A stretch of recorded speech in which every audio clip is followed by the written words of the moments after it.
India TV देख रहे हैं आप, आपके साथ मैं हूं प्राची पाराशर। शाम के 5 बज चुके हैं, वक्त है मुकाबला का। और आज मुकाबला में मेरा सवाल है कि क्या यूपी में अघोषित शक्ति परीक्षण चल रहा है? लोकसभा चुनाव में बीजेपी को हुए भारी नुकसान को लेकर एक तरफ तो दिल्ली में शीर्ष नेता और लखनऊ में सीएम योगी आदित्यनाथ वजह तलाशने की हर मुमकिन कोशिश कर रहे हैं। लोकसभा चुनाव के बाद उपचुनाव के तौर पर पहली परीक्षा भी सामने आ गई है, लेकिन इस बीच यूपी के मिशन 27 की राह अभी से दिलचस्प नजर आने लगी है। लोकसभा चुनाव में बेहतरीन प्रदर्शन करके एक तरफ सपा और कांग्रेस अब लखनऊ का किला फतेह करने का ख्वाब देख रही हैं, तो वहीं दूसरी तरफ यूपी में बीजेपी के कमल की पंखुड़ियों को खुद के झड़ने का डर सताने लगा है। एक तरफ सीएम योगी हर दिन 2 मंडलों की बैठक ले रहे हैं, आगे के लिए मंत्र दे रहे हैं, तो दूसरी तरफ डिप्टी सीएम केशव प्रसाद मौर्य अलग राह पर दिख रहे हैं। केशव मौर्य अब तक 7 मंत्रियों और 30 से ज्यादा विधायकों से मुलाकात कर चुके हैं। खटाखट सोशल मीडिया पर फोटो पोस्ट कर रहे हैं। हालांकि मुलाकात का एजेंडा क्या था, क्या बात हुई, क्यों मुलाकातें हो रही हैं, इसका जवाब ना तो केशव प्रसाद मौर्य साफ साफ दे रहे हैं और ना ही मिलने वाले मंत्री और विधायक। हाँ, मुलाकात की तस्वीरें पोस्ट कर सियासी तापमान बढ़ाने में कोई कसर नहीं छोड़ी जा रही है। दिलचस्प ये भी है कि कई ऐसे भी विधायक और मंत्री हैं जो बारी बारी दोनों लोगों से मिल चुके हैं, लेकिन कारण दोनों का सामान्य नहीं बताया गया है। अब यूपी में आखिर चल क्या रहा है, ये बड़ा सवाल बन गया है।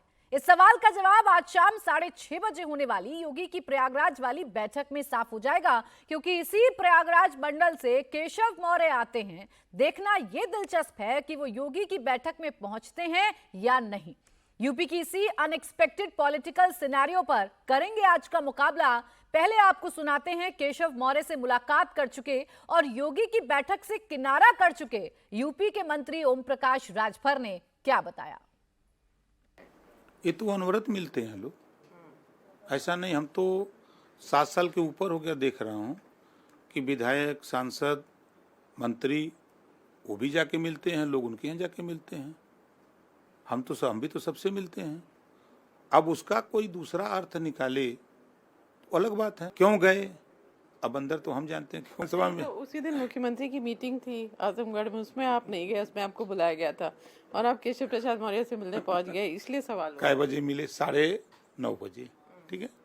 उसी दिन 75 जिले के जिला पंचायत अध्यक्षों की मीटिंग बुला ली गई थी। हाल बुक हो गया था, सबको सूचना चली गई थी। एक दिन पहले ही मैंने मुख्यमंत्री जी को बता दिया कि हम मीटिंग में नहीं रह पाएंगे। और इसी पर करेंगे चर्चा। खास मेहमान इस वक्त हमारे साथ जुड़ गए हैं। राजेश चौधरी, प्रवक्ता भारतीय जनता पार्टी, शांतनु गुप्ता, राजनीतिक विश्लेषक के तौर पर हमारे साथ जुड़ रहे हैं, अनिल दुबे, प्रवक्ता आरएलडी, और अजीज खान, प्रवक्ता समाजवादी पार्टी, इस वक्त हमारे साथ जुड़ गए हैं। इसके साथ ही साथ तहसीन पूनावाला जी भी थोड़ी देर में हमें ज्वाइन करेंगे। आप सभी का बहुत बहुत स्वागत है। मैं शुरुआत राजेश चौधरी जी आप ही से कर रही हूं। उत्तर प्रदेश की सियासत में सीज फायर होते होते एक बार फिर से फायरिंग होने लगी है।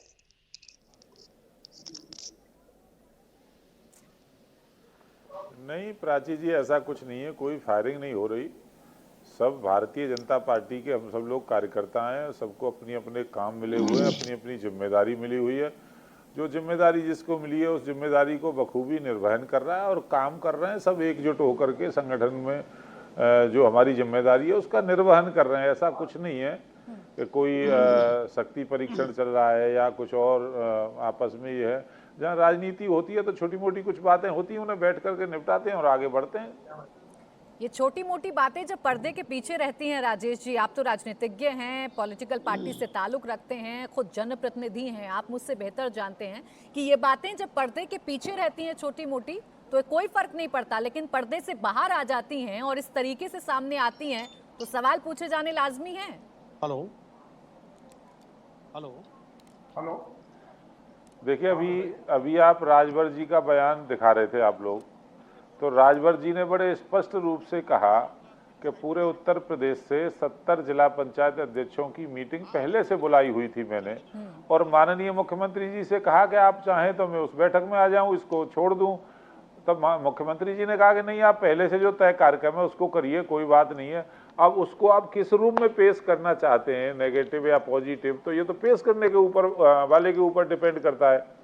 जब वो स्पष्ट रूप से कह रहे हैं कि मुख्यमंत्री जी ने कहा नहीं, पहले आप पूरे प्रदेश से लोग आ रहे हैं, जिला पंचायत के अध्यक्ष आ रहे हैं, उनका बैठक करिए, उसके बाद अपना जो निर्धारित कार्यक्रम है उसको करिए, इसमें आना कोई आवश्यक नहीं। मुख्यमंत्री जी की अनुमति के बाद उस कार्यक्रम में नहीं गए। अब राजेश जी, और हमारे ऐसा पेश नहीं करने है, ना और करने हर से, मंडल से विधायकों को हमारे बुला पेश करके करने ना फीडबैक करने से सच्चाई तो बदलने वाली नहीं है। आप भी बखूबी जानते हैं, हम भी बखूबी जानते हैं। वो बात अलग है कि आपकी भी मजबूरी है, आप खुलकर बोल नहीं सकते हैं। अगर संगठन की ही बैठक होनी है तो ये बैठक एक साथ मिलकर क्यों नहीं हो रही है? सीएम और डिप्टी सीएम एक साथ मिलकर नेताओं से मिलते, हार का कारण पता करने की कोशिश करते, तो मुझे लगता है आपकी पार्टी के लिए ज्यादा बेहतर होता।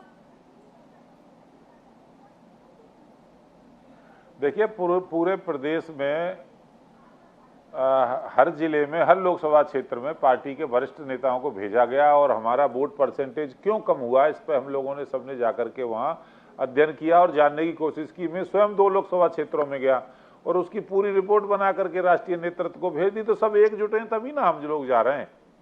उपचुनाव होने वाला है, उपचुनाव की बैठक अभी बुलाई थी पार्टी नेतृत्व ने, सारे मंत्री थे और संगठन की तरफ से लगाए हुए सब लोग थे। सब हम लोग अपना अपना जिम्मेदारी का निर्वहन कर रहे हैं। जाकर के जहां विधानसभा क्षेत्रों में उपचुनाव होना है वहां जाकर के हम सब लोग बैठक करके आए। मंत्रीगण भी थे और संगठन की तरफ से जो लोग थे वो उन सबको लगा करके काम कर रहे हैं।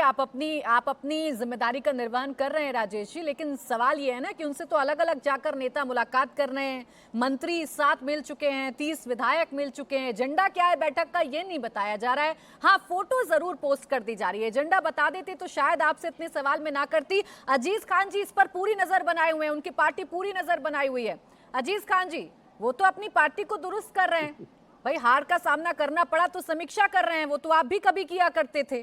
और आप तो वो पार्टी हैं कि परिवार की कलह खुलकर सामने मंच पर आ गई थी। तो ऐसे में कम से कम दूसरे के घर में झांकना तो ठीक नहीं है। देखिए प्राची जी, हेलो जी जी, देखिए प्राची जी, समाजवादी पार्टी का ये कृत्य कभी नहीं रहा है कि वो किसी दूसरे के घर में ताके झांके और आपस में लड़ाई करवाए। लेकिन चूंकि परिस्थितियां एक विकट स्थिति में है, आज आप देखिए उत्तर प्रदेश की स्थिति, आप देखिए कि इस पर निगाह पूरे देश की है। जिस तरह दिल्ली और लखनऊ के बीच में दूरियां बढ़ गई हैं, बड़े लेवल पे बढ़ गई हैं, और उसके पीछे क्या मंशा है क्या नहीं है वो मुझे लग रहा है मुझे बताने की जरूरत नहीं, वो आपको भी बेहतर पता है और दर्शकों को भी पता है सारी बातें। क्योंकि सरकार जो है वो आप भी जानती हैं कि अपना इकबाल जो है वो अधिकारियों पर से खो चुकी है। आज नौकरशाही पूरी तरह से हावी है उत्तर प्रदेश में। 2 सरकारें यहां चल रही हैं, अधिकारी अपनी सरकार चला रहा है और जो शासन सत्ता में बैठे हैं लोग वो अपनी सरकार चला रहे हैं। कोई एक दूसरे की बात सुन नहीं रहा है।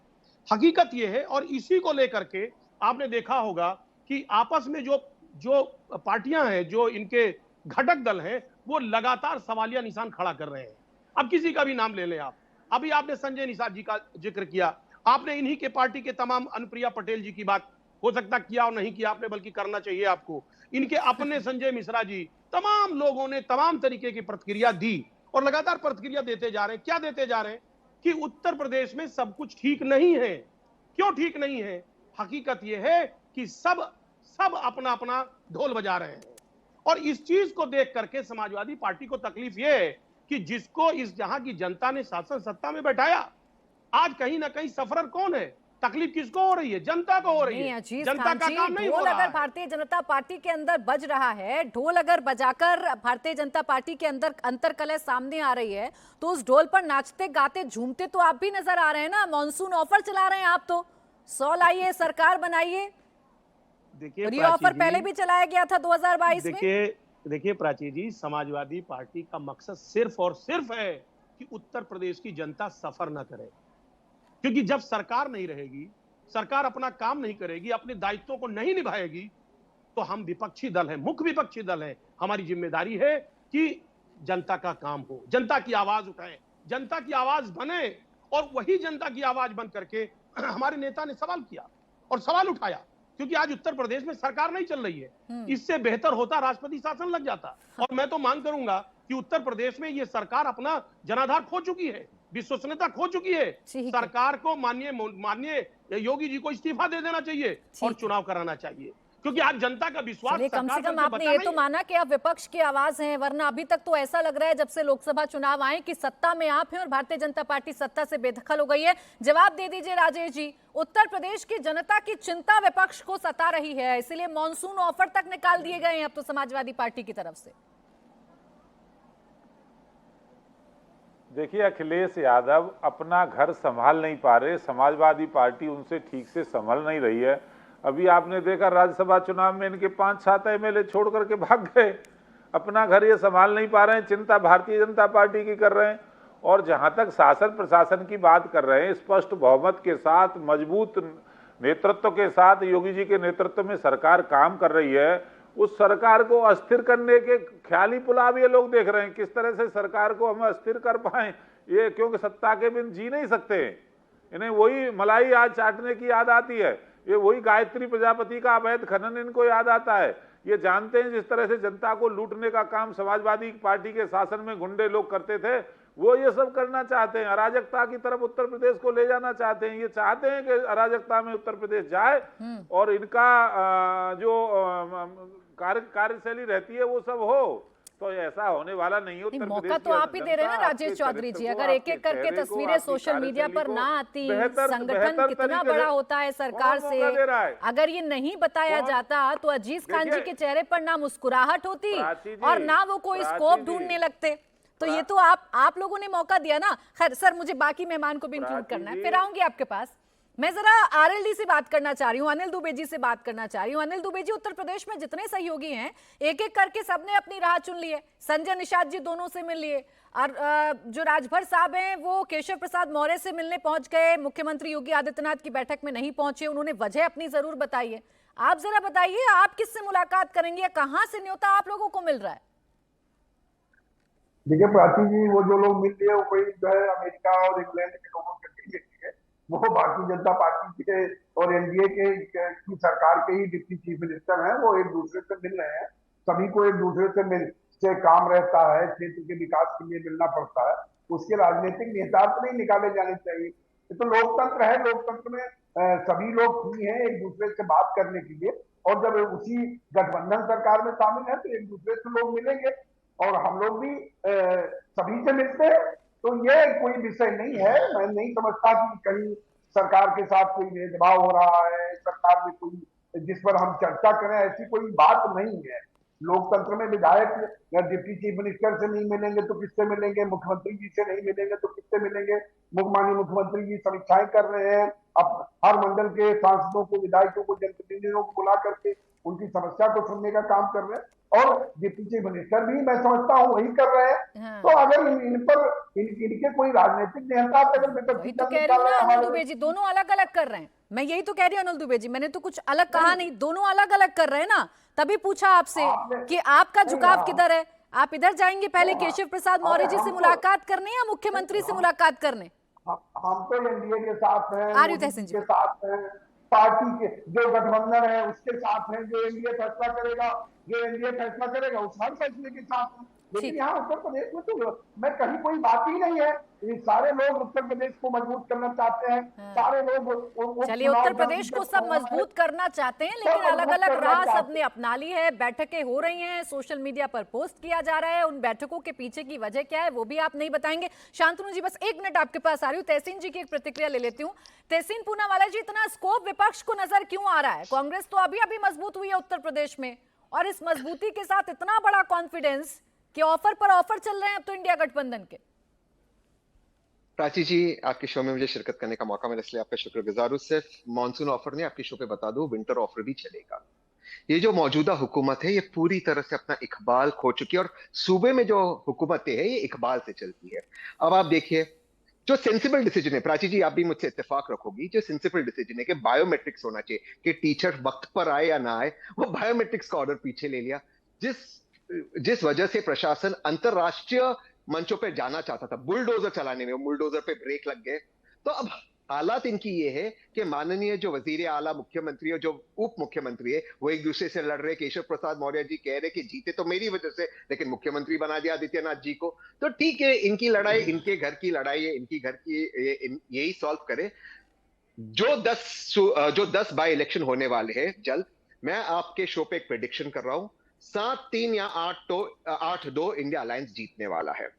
और रात इंदौरी जी की वो लाइनें मुझे याद आ रही है कि लगेगी आग तो आएगी कहीं घर जड़ में, यहाँ पर सिर्फ हमारा मकान थोड़ी ना है, इनको सिर्फ आग लगाना था, आज इनके घर में आग लग गई है, तो ये अपनी आग बुझाए, अपनी आग में इनको जो करना है करे। बाई इलेक्शन में 8-2 जीतने वाली है इंडिया अलायंस या 7-3, और इसके बाद 10 में से 5 सीटों का ऐलान तो कांग्रेस ने भी कर दिया है। वो पूछकर हुआ है कि नहीं हुआ है, अखिलेश यादव की कोई प्रतिक्रिया उस पर सामने नहीं आई है। नहीं, आप लोग तो 5 सीटों पर दावा कर गए। मैं आपको बता दूं प्राची जी, जी माननीय राहुल गांधी जी और माननीय अखिलेश यादव जी के बीच में एब्सोल्यूट ओपन कम्युनिकेशन है। केशव प्रसाद मौर्य जी और आदित्यनाथ जी के जैसा कम्युनिकेशन नहीं कि वाया मीडिया जाना है, वो फोन उठाते, मोबाइल उठाते, एक दूसरे से बात करते। अच्छा, यानी मैं मान लूं कि 5 सीटों का ऐलान किया गया है तो वो सोच समझ कर ही किया होगा। अजय राय कुछ कह रहे हैं क्योंकि वो तो अध्यक्ष है ना, तहसील पूनावाला जी। एक होकर लड़ेगी, हाँ, इंडिया अलायंस एक होकर लड़ेगा। आपके शो पे इंडिया अलायंस का एक भी व्यक्ति अलग बात करते नहीं। आपने बात कही कि बुलडोजर पर ब्रेक लग गया है। सर, आज ही खबर चलाई गई है, आज ही तस्वीरें दिखाई गई हैं कि कैसे बुलडोजर चलाए उन अपराधियों पर जिसने एक शख्स की चाकू घोंपकर हत्या कर दी गई थी। खैर, शांतनु गुप्ता जी आपके पास आ रही हूं। उत्तर प्रदेश की सियासत में ये चल क्या रहा है, आपसे बेहतर कोई नहीं समझा पाएगा। ये अलग अलग बैठकें होना, सोशल मीडिया पर अपनी बातें कहना, फिर फोटो ट्वीट कर देना, पोस्ट कर देना, क्या हो क्या रहा है ये? देखिए प्राची जी, आपने कहा कि भाजपा के खेमे में, एनडीए के खेमे में लोग अलग अलग लोगों से मिल रहे हैं। आपने अभी कांग्रेस की बात भी करी। देखिए कांग्रेस, अभी पहले कांग्रेस पे आते हैं, फिर मैं आपको भाजपा का उत्तर भी देता हूँ। 23 जुलाई को खड़गे जी के घर पे इंडिया अलायंस की बैठक हुई। उस पर सारे दल आए इंडिया अलायंस के, लेकिन उसमें समाजवादी पार्टी के अखिलेश यादव नहीं गए और समाजवादी पार्टी से कोई रिप्रेजेंटेटिव भी नहीं आया। क्यों नहीं आया? क्योंकि कांग्रेस 5 सीटें मांग रही है, आपको पता है 10 में से 5 सीटें मांग रही है, और समाजवादी पार्टी कह रही है मैं आपको केवल मात्र 2 सीटें दूंगी। और वो 2 सीटें भी कब दूंगी? जब आप महाराष्ट्र के चुनाव में उनको 12 सीटें देंगे और हरियाणा के चुनाव को 5 सीटें देंगे। आप किससे बोलिए समाजवादी पार्टी में, सबको पता है, अजीज जी भी मानेंगे चैनल पे। ये चाह रहे हैं हमें महाराष्ट्र में सीटें दीजिए, हमें हरियाणा में सीटें दीजिए, तब आपको 2 सीटें देंगे। गाजियाबाद और मिर्जापुर की जो सीट है वो 2 सीटें देंगे। तो वहां पे भी अब, क्योंकि वहां पे तनातनी ये है कि मुस्लिम वोट पे अभी एक तरह से लामबंदी हो रही है। मुस्लिम वोट किसकी तरफ जाएगा? समाजवादी पार्टी को लग रहा है कि एक बार अगर कांग्रेस को वोट दिलवा दिया हमने मुस्लिम का, तो क्या पता कांग्रेस तो पुरानी मुस्लिमों की पार्टी मानी जाती। वो तो उनका तो पूरा मैनिफेस्टो आपने देखा था 2024 का, माइनॉरिटी मुस्लिम पे था। फिर और कांग्रेस क्या कह रही है? कांग्रेस कह रही है दलित वोट तो तुम्हें मिला ही हमारे चक्कर में। तो वहां तो भी बहुत सारी खींचतान है, हम पता नहीं चैनल पे उसकी बात क्यों नहीं करते हैं। फिर दूसरी बात देखिए, जब वो कहते हैं 100 लाओ सरकार बनाओ, मतलब अखिलेश यादव को लगता है मैं तो 100 के ऊपर कभी जाऊंगा ही नहीं जाऊंगा, आप ही 100 ले आए तो मैं सरकार बना लूंगा। तो ये ऑफर उनकी कमजोरी को भी दिखाता है। दूसरा देखिए अखिलेश यादव, देखिए अखिलेश यादव का जीवन में बड़ा लक्ष्य क्या हो सकता है? स्वाभाविक रूप से कि वो मुख्यमंत्री बनने अगली बार, लेकिन वो लोकसभा में चले गए, वो योगी आदित्यनाथ को असेंबली में नहीं फेस कर पा रहे हैं, वो चले गए। वो और उनके अभी उनका जन्मदिन था कुछ दिनों पहले, क्या पोस्टर लगे उत्तर प्रदेश में लगे, भावी प्रधानमंत्री अखिलेश यादव को बधाई। तो वो तो चैलेंज वहां पे वो चैलेंज राहुल गांधी को दे रहे कि भाई जो बड़ा नेता है मैं हूं, तुम कहां से आ गए बीच में। तो इनकी जो आपस में मारामार है वो बड़ी बात है। और अगर जैसा अजीज ने कहा कि सरकार को इस्तीफा देना चाहिए, तो 2014 में तो आप तो 72 सीटें भाजपा को दी थी, आपकी तो 4-5 सीटें आई थी। शांतनु जी, इंडिया गठबंधन की खींचतान तो चलिए नहीं है, उस पर तो हमने कई बार चर्चा की और आगे भी चर्चा कर लेंगे। सवाल मैंने इसलिए आपसे पूछा था कि बीजेपी तो बड़ी अनुशासित पार्टी है ना, सब कुछ पर्दे के पीछे होता है, और जब पर्दे के बाहर चीजें आ जाती हैं तो फिर सियासी गलियारों में चर्चाएं होने लगती हैं कि सब कुछ ठीक नहीं है। फिर आ रही हूं मैं दोनों के पास, तहसीन जी, अजीज जी। चटपटी खबरें हम सबको अच्छी लगती चैनलों पे।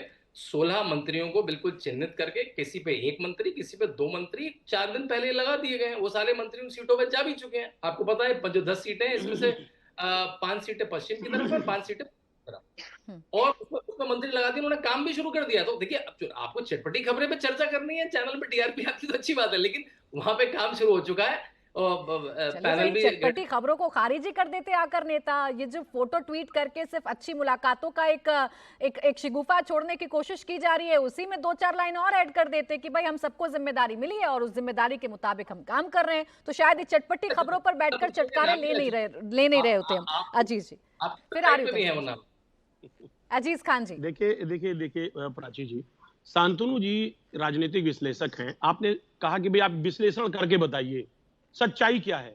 अब वो सच्चाई बताने के बजाय वो साहब इंडिया गठबंधन में चले गए, वो कह रहे साहब महाराष्ट्र में ये हुआ, मध्य प्रदेश में ये हुआ। अरे भाई सच्चाई ये है कि उत्तर प्रदेश में आज आप खुद इस बात को समझ रहे, नेता, कार्यकर्ता, मंत्री, विधायक कोई संतुष्ट नहीं है। फेरिस्त है ना, मैं थोड़ी कह रहा हूं, आपके चैनल चला रहे हैं, देश के चैनल चला रहे हैं। तो जब इस तरीके की परिस्थितियां हैं और आप देख रहे हैं, यही माननीय केशव प्रसाद मौर्य जी हैं, 2017 में उन्होंने किस तरह मेहनत किया था और किस तरीके से बीजेपी ने ऐलान किया था कि साहब पिछड़ा मुख्यमंत्री बनाया जाएगा, लेकिन हुआ क्या, मुख्यमंत्री तो नहीं बनाया लेकिन स्टूल पे बैठा दिया गया। हकीकत यह है कि जिस तरह बेइज्जती की जा रही पिछड़ों की, दलितों की, जिस तरह उनको रुसवा किया गया, आज वो कहीं ना कहीं स्थितियां पैदा हो गई है। और रुसवा होने पर अगर आप बात करिएगा तो समाजवादी पार्टी में एक परिवार की जो लड़ाई झगड़ा था वो कैसे मंच पर सामने आया था, फिर उस सवाल का जवाब आप देंगे नहीं सर मुझे। तो ये रुसवा होना, एक दूसरे की बेइज्जती करना, ये तो मुझे लगता है कल्चर हो गया है अब उत्तर प्रदेश की राजनीति का। वो तो परिवार में हो गया था, ये तो फिर भी पार्टी है। अब प्राची जी मुझे कंप्लीट कर लेने जी बोलिए ना सर। देखिए मैं वही कह रहा हूं, देखिए अब जब मैं बात मौके की कर रहा हूं, अब आप पिछले चली जाएंगी 10 साल पहले। नहीं, आप भी तो 17 में चले गए। 10 साल पहले की बात नहीं है, आपने 17 का एग्जांपल दिया तो मैं भी तभी का एग्जांपल दे रही हूं आपको। देखिए 10 साल पहले की बात नहीं है। मैं आ जा रहा हूं, प्लीज। मैं कह रहा हूं, देखिए समाजवादी पार्टी ने एक मिशन बनाया है पीडीए, जो इस वक्त पीड़ित है, और उस पीड़ित को न्याय दिलाने के लिए समाजवादी पार्टी सड़कों पर निकल गया है और सड़क से लेकर सदन तक समाजवादी पार्टी पीडीए की लड़ाई लड़ेगी। और इस बात को समझिए कि माननीय केशव प्रसाद मौर्य जी, आपका पीडीए तो आज मेरा सवालों का विषय था ही नहीं। मैं तो भारतीय जनता पार्टी के बीच में जिस अंतर कलह को आप सूंघ पा रहे हैं उस पर मैं आपसे सवाल कर रही थी कि भाई आप तो मॉनसून ऑफर निकालने, और तहसीन पूनावाला जी ने तो विंटर ऑफर तक निकाल दिया है। अब राजेश चौधरी जी, ऑफर कायम रहेगा? तहसीन पूनावाला जी तो एक कदम आगे बढ़ गए। देखिए, सबसे पहले तो मैं अजीज भाई को बधाई दूंगा कि उन्होंने सत्य को स्वीकार किया कि केशव मौर्य जी के नेतृत्व में अखिलेश यादव को धूल चटाने का काम भारतीय जनता पार्टी ने 2017 में किया था। केशव मौर्य जी अखिलेश यादव से कई गुने बड़े नेता हुए, ये समाजवादी पार्टी स्वीकार कर रही है। सबसे पहले तो इनकी इस बेवाकिता को मैं बधाई दूंगा, कम से कम ये सत्य को स्वीकार कर रहे हैं कि अखिलेश यादव को धूल चटाने का काम भारतीय जनता पार्टी ने केशव मौर्य जी के नेतृत्व में किया। दूसरी बात तहसीन भाई की मैं कहूंगा, कांग्रेस के प्रवक्ता हैं, पहले तो कांग्रेस का प्रवक्ता लिख दिया जाए। छदम भेष में चैनल पे बैठ करके बातें कर रहे हैं और ऐसे कह रहे हैं जैसे कोई जंग जीत लिया हो। 3 बार में भाई साहब 99 सीटें हैं आपकी, आप किस सरकार को अस्थिर करने की बात कर रहे हो?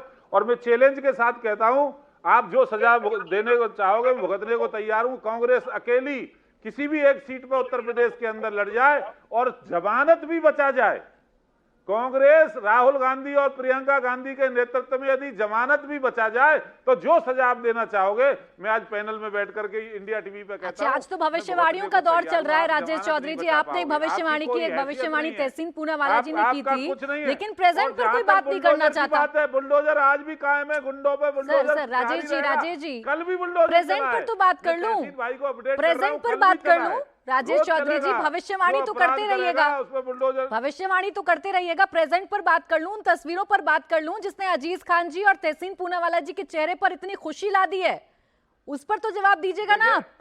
प्राची जी जिन तस्वीरों जी मैं दे रहा हूं, जिन तस्वीरों की आप बात कर रही हैं, मैं भी विधायक हूं, मैं भी अपनी क्षेत्र की समस्याओं को लेकर के एक ही दिन में माननीय मुख्यमंत्री जी से मिलकर के आया और माननीय केशव मौर्य जी से मिलकर के आया।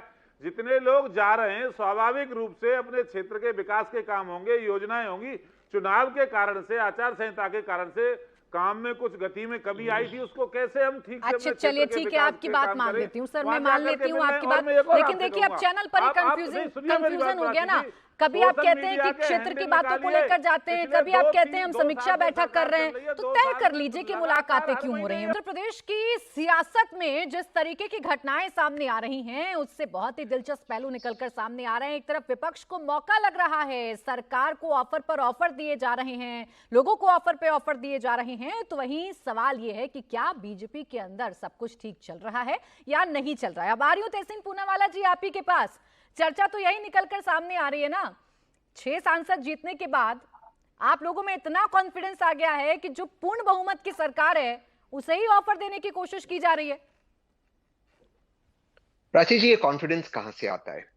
ये कॉन्फिडेंस उत्तर प्रदेश की आवाम से आता है। अब माननीय विधायक जी ने कहा कि जो काम करने की गति है उस पर स्पीड ब्रेकर लग गया।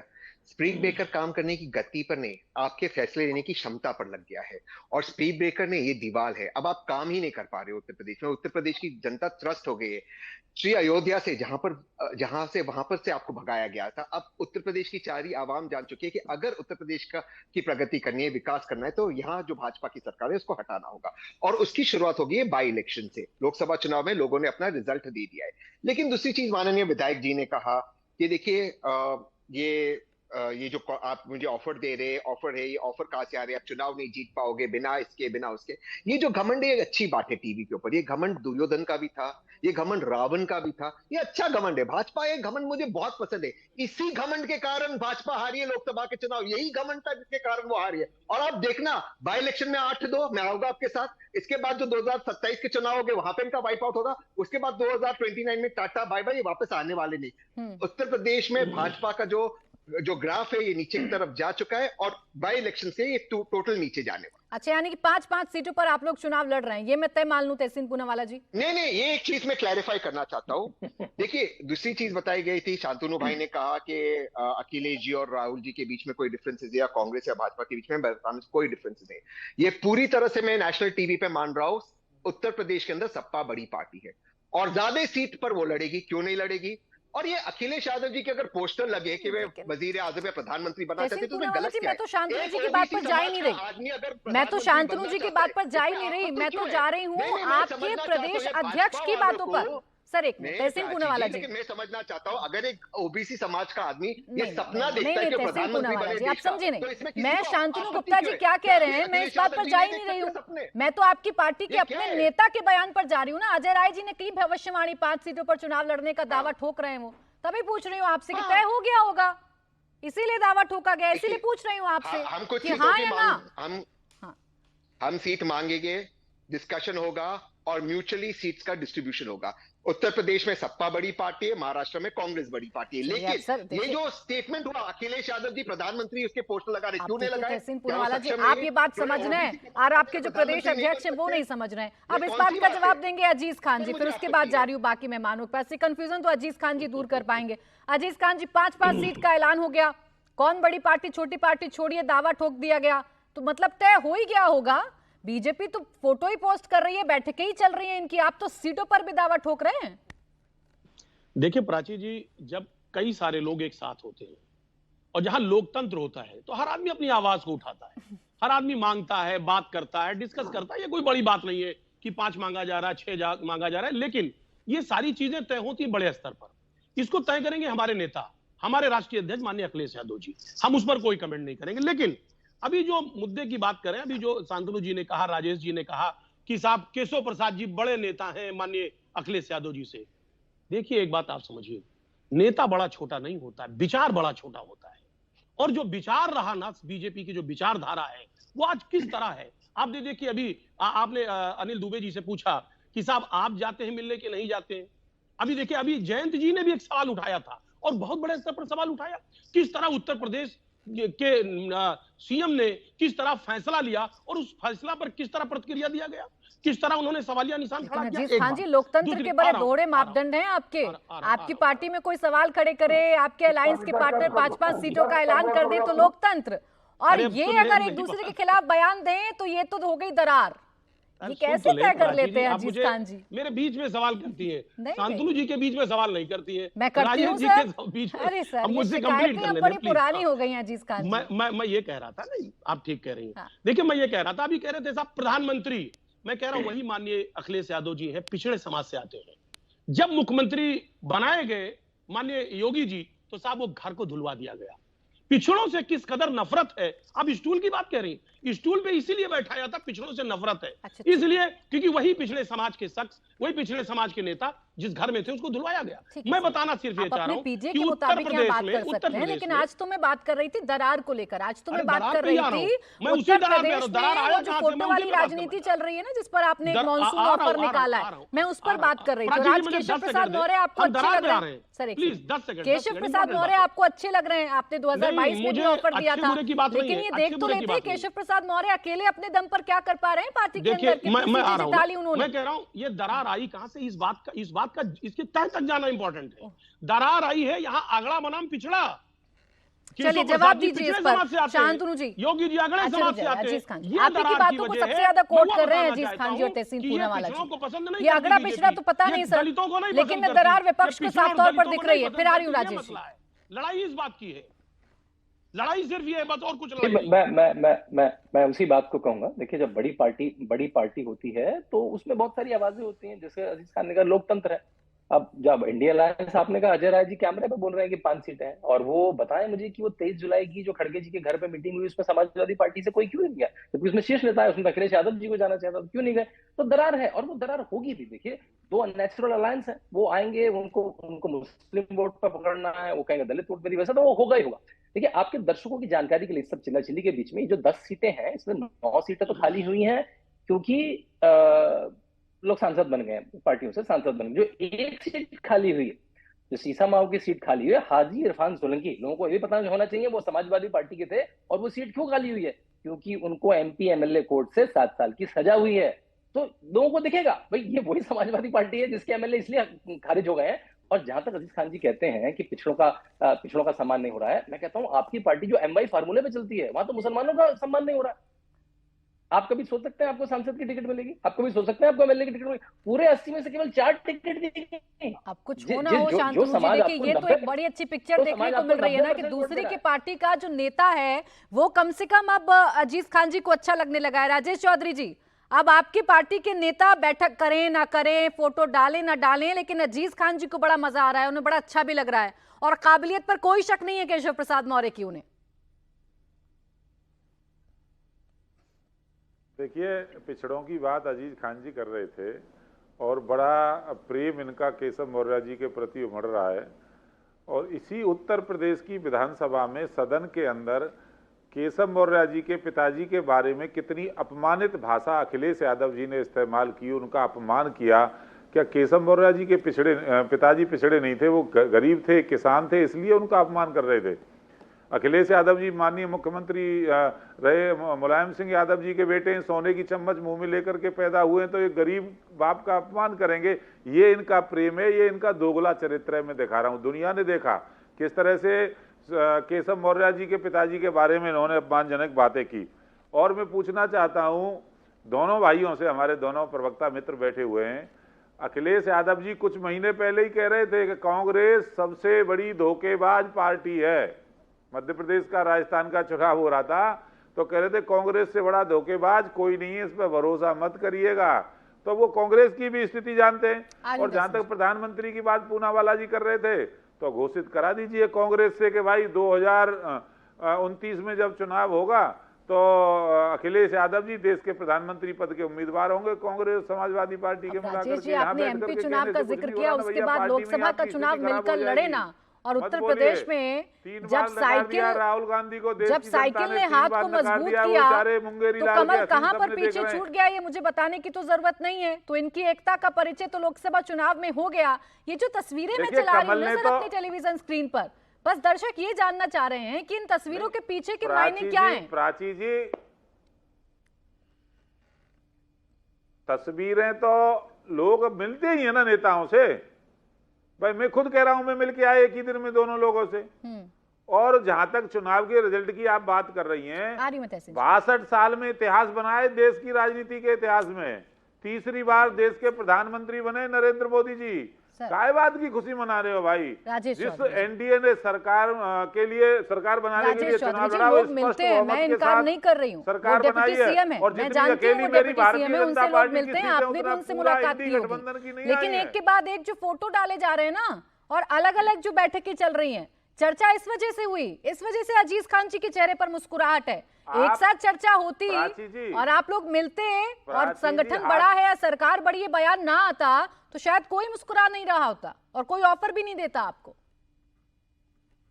प्राची जी, हाथ कंगन को आरसी क्या और पढ़े लिखे को फारसी क्या? आप 1 साल का पूरा सोशल मीडिया का रिकॉर्ड निकाल लो दोनों नेताओं का, लगातार मिलते चले आ रहे हैं। 2 साल का निकाल लो, आप समझ में आ जाएगा। अरे जो जनप्रतिनिधि है वो तो जाएगा अपने क्षेत्र के लिए, और सारे मंत्रियों के पास भी जा रहे हैं, उनका भी निकाल लीजिए। भाई वो तो जाना पड़ेगा ना अपने क्षेत्र के विकास की योजनाओं के लिए। नहीं जाएंगे तो अकेले इन्हीं दोनों से थोड़े ना मिल रहे हैं।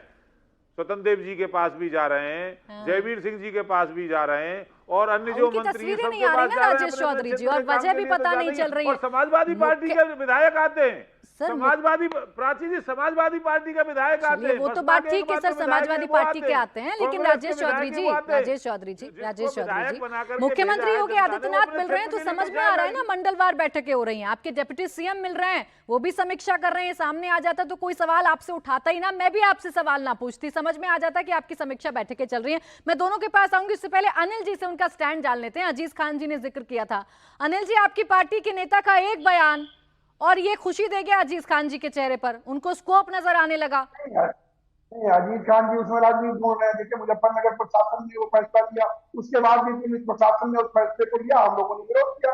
हम लोगों को उम्मीद थी कि उनकी समीक्षा करेंगे, उससे पहले माननीय उच्चतम न्यायालय ने निर्णय दे दिया, स्टे कर दिया। लेकिन सवाल अभी हमारे मित्र, जिनको आपने राजनीतिक विश्लेषक के तौर पर बैठा रखा, अगर कांग्रेस प्रवक्ता ही लिख देते, सवाल इस बात का नहीं है। ये कह रहे हैं अभी उपचुनाव में हम जो है 10 में से 30 सीटें जीत लेंगे। अरे भाई, आरक्षण और संविधान के नाम पर धोखा दे करके, प्रपंच फैला करके आपने जीत लिया। मैं तो केवल यही कहना चाहता हूँ, दुष्यंत कुमार जी की लाइन है, अजीत खान जी जो है बहुत बेहतर समझ पाएंगे कि वो सहारे भी नहीं, अब जंग लड़नी है, तुझे कर चुके जो हाथ उन हाथों में तलवारें लगी। भाई, जो आरक्षण का और संविधान का नाटक फैला करके आपने जीतने का काम किया, अब उसको उत्तर प्रदेश की जनता, देश की जनता जान चुकी है। अनिल जी, जीत तो जीत होती है ना, और इस बात से आप इनकार नहीं कर सकते कि दांत तो खट्टे किए हैं आपके समाजवादी पार्टी और कांग्रेस ने एक साथ मिलकर, इनके कॉम्बिनेशन में। मैं तो आपसे आपका स्टैंड पूछ रही थी, न्योता कहां से आया ये तो बता दीजिए अभी तक, सीएम से और डिप्टी सीएम से मिलने का। नहीं, सीएम और डिप्टी सीएम से लोग पहले नहीं मिल रहे थे क्या भाई? पहले जो है उस पर खबरें नहीं चली, पहले इन्होंने जो है कोई इस पर उंगली नहीं उठाई, अब आज इनको इस पर उंगली नहीं सर, इसकी वजह भी आप लोगों ने दी, आप जानते हैं, पहले लखनऊ में मुलाकात होना, फिर दिल्ली आना, फिर संगठन कितना बड़ा है ये बताना, उसके बाद फिर एक एक करके सब नेताओं से मुलाकात के फोटो डालना, राजभर साहब का ना जाना, इसीलिए सवाल पूछ रही हूँ तहसीन जी, इसीलिए सवाल पूछा था अनिल जी। देखिए प्राची जी, अगर अनिल भाई का हो गया तो मैं बोलता हूँ, अगर अनिल भाई इजाजत दे तो। अनिल भाई, मन की बात नहीं है, काम की बात करते। मन की बात करने वाले आजकल हार रहे हैं, काम की बात आप हमको पसंद है, थोड़ा काम की बात करते हैं। देखिए, आप ही के शो पे माननीय विधायक जी ने क्या कहा, अखिलेश यादव जी सोने के या चांदी के चम्मच के साथ पैदा हुए। ये एक ओबीसी नेता के लिए इन शब्दों का प्रयोग होता है। कभी इन शब्दों का प्रयोग जयशाह के लिए हुआ है? कभी हुआ है? ये ओबीसी नेता के नेतृत्व में इंडिया अलायंस अच्छा करी उत्तर प्रदेश में, इसलिए भाजपा को दुख हुआ है, इसलिए भाजपा पीछे आ चुकी है, इसलिए भाजपा घबराई हुई है। मौर्य समाज को तो उन्होंने धोखा दे दिया, मौर्य समाज को तो धोखा दे दिया, अब यादव समाज को भी धोखा देने का पाप कर रही है। जितने भी पिछड़े समाज के लोग हैं उनको धोखा देने का पाप ये भाजपा कर रही है। मैं आपको बता रहा हूं प्राची जी, और यहाँ पर कह रहे हैं मुसलमान वोट मुसलमान। भैया, हम मुसलमान हिंदू नहीं देखते, हम सिर्फ भारतीय है, हम भारतीय है, हम हिंदू मुसलमान की राजनीति नहीं करते जो भाजपा करती है। तो यहाँ पर हिंदू मुसलमान करना छोड़ दीजिए, सारा उत्तर प्रदेश एक होते, महिला नर हो या नारी हो, हिंदू या मुसलमान हो, पिछड़ा हो या अगला हो, वो भाजपा को हटाना चाहता है, क्योंकि सब जान चुके सबसे बड़ी भूल कमल का फूल। अच्छा, तो ये तो मैं फिर तो तहसीन पूनावाला जी, तो मैं सीधे लाइन में कह सकती हूँ ना कि उनकी दरार का फायदा आप लोग उठाना चाह रहे हैं, इसीलिए ऑफर पर ऑफर निकाले जा रहे हैं। हम सिर्फ उत्तर प्रदेश की आवाम की प्रगति का फायदा देख रहे हैं और उसके लिए हम सरकार बनाने जा रहे हैं। आप ही की भाषा में कह रही हूँ ना, आवाम ने तो चुनकर भेजा था भारतीय जनता पार्टी को, अब उनकी पार्टी के बीच में खटास की खबरें क्या आई, तो हम क्या आप लोगों ने तो ऑफर निकाल दिए। अजीज खान जी, अभी अपमान नहीं हुआ क्या जनमत का? जो आप भारतीय जनता पार्टी पर आरोप लगाते हैं, आप भी तो वही कर रहे हैं। देखिए प्राची जी, अगर ये काम करना होता तो अब तक बहुत पहले हो चुका होता, लेकिन हम लोग लोकतंत्र की हत्या नहीं करते हैं, हम विधायकों का खरीद फरोख्त नहीं करते हैं, चुनी हुई सरकार को गिराते नहीं हैं। जो इससे पहले हुआ, जिस तरह हत्या हुआ एक लोकतंत्र का, वो समाजवादी पार्टी कभी नहीं कर सकती है। हम लोहिया को फॉलो करते हैं। एक बात, दूसरी बात आपको बता दें, अभी आपने 2-3 सवाल किया अनिल जी से, साहब न्योता कहां से आया? आता है क्या सर? मेरी जानकारी थोड़ी सी दुरुस्त कर दीजिए। ये मॉनसून ऑफर देना और ये 100 विधायक लाइए या 100 लोग लाइए वाला जो ऑफर होता है, ये लोकतंत्र के अंदर आता है क्या? हम तो विंटर में भी लोकतंत्र के अंदर क्या आता है प्राची जी? अगर जनता ने आपको चुना है और जनता सफरर है, जनता को परेशानी है, जनता नाउमीद हो चुकी है, तो जनता की खुशियों को लौटाना और जनता की मदद करना, उसके लिए खड़े रहना, ये भी कहीं ना कहीं ये बहुत बड़ा काम है। चलिए, इसलिए समाजवादी पार्टी ऐसा काम कर रही है। समाजवादी पार्टी अपने निजी हितों के लिए नहीं कर रही है, समाजवादी पार्टी जनता हित में सारा काम कर रही है, और हम करते रहेंगे, हमेशा खड़े मिलेंगे। यही तो नहीं समझ में आता ना सर, ये जनता का हित अलग अलग करके आपकी अलग अलग डेफिनेशंस में वेरी करने लगता है। भारतीय जनता पार्टी करती है तो लोकतंत्र की हत्या, आप खुला ऑफर दे रहे हैं तो ये जनता की चिंता है। अब राजेश चौधरी जी, अब देखिए चिंता है उन्हें, और ये चिंता इस वजह से है क्योंकि आप लोग आपस में उलझे हुए हैं। आप उत्तर प्रदेश में कोई काम नहीं करवा पा रहे हैं, आप दो पावर सेंटर्स के बीच में फंस गए हैं।